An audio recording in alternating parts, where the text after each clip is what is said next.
How to fix PS5 notifications not working issue. 1. Check and change the PlayStation 5's privacy settings. To do so, set the who can ask to be your friend option to anyone or set the who can interact with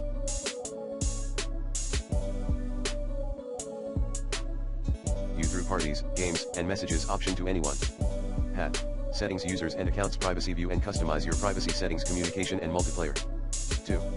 Change the notification settings. 2.1 Enable allow pop-up notifications.